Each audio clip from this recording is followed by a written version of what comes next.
Hello there, welcome back to another episode of Strife's Talking Points, and I always like to cover things that I find interesting, that I find to be extremely newsworthy, and today is a follow-up. My first video of the day was about the Pete Buttigieg town hall and the officer-involved shooting there, and this story is also from South Bend, comes out on exactly the same day as Pete Buttigieg held his town hall this weekend, and there was a South Bend bar shooting. One person is killed, 10 more are wounded on the same day as the Pete Buttigieg town hall. And this is first page here from CNN. I only use CNN to show the poor quality that CNN typically gives me every time I try and use them for a story. And before I begin, I would always like to say, please like, share, comment, and subscribe. Comments are very helpful because they allow the discussion to go on between people.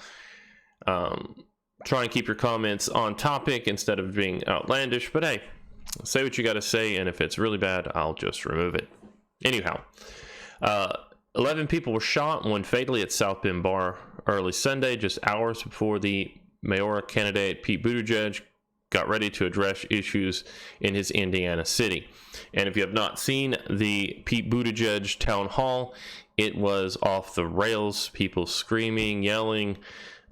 Even at the very beginning of it, one of the people came up and made a bunch of random claims, took over from the beginning, and it was at no point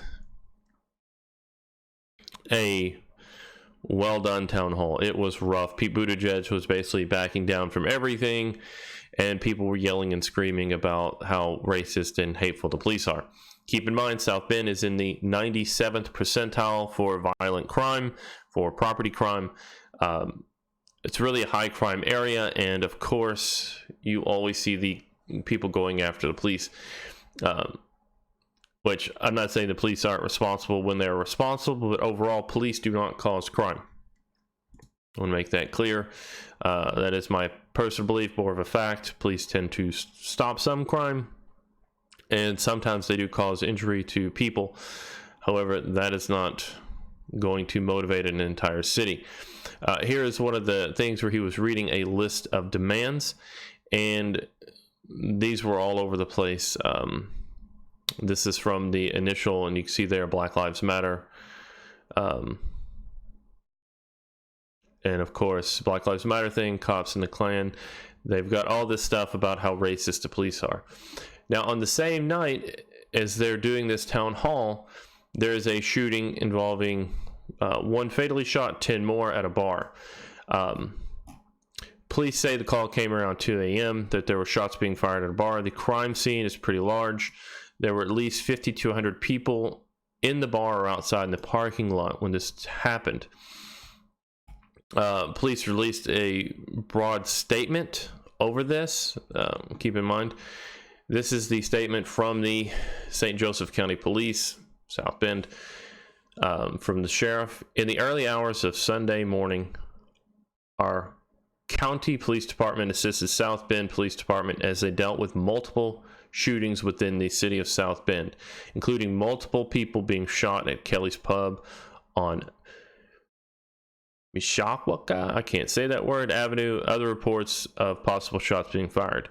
Additionally, our county police officers assisted South Bend Police Department at Memorial Hospital, controlling a crowd of over 100 upset and angry citizens that came into the hospital from Kelly's Pub, causing a lockdown at the hospital. While SBPD officers dealt with Kelly's Pub shooting, other shots were fired calls. Our county police officers assisted by answering the SB South Bend Police Department emergency calls. Last week, my administration and I had multiple communications and meetings with SBPD about the possibility of increased violence, the safety of both our community and our police officers. I am committed to assisting SBPD upon their request to ensure peace and order when necessary.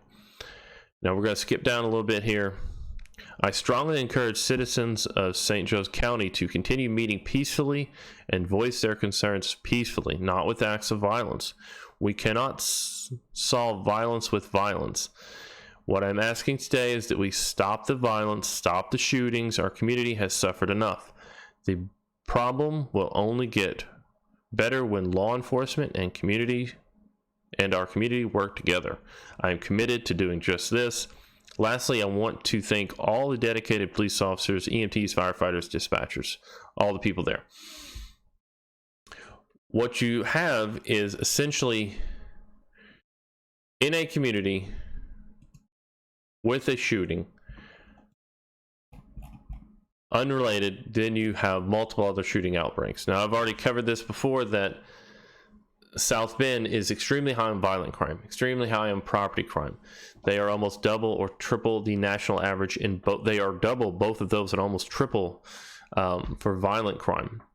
This is not an extremely safe place. These communities are full of crime, full of violence, and of course the target is the police. The police are the cause, the police are the issue. This seems to always be the thing.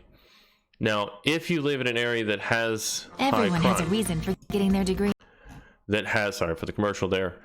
You really do need to get into the community. And if the community rejects the police, if the community refuses to engage with police, if the community chooses to separate the police as the violent, the racist, one of the big things of part of the Russiagate conspiracy was the fact that the people trying to evoke issue in the U.S. were supporting both Black Lives Matters and a Thin Blue Line. They would try and support Black Lives Matter protests, and they would try and support police counter protests. Not counter protests of the police, but the Blue Lives people. Time and time again, you see this as a us versus them mentality, where the U.S. seems to want to go tribal.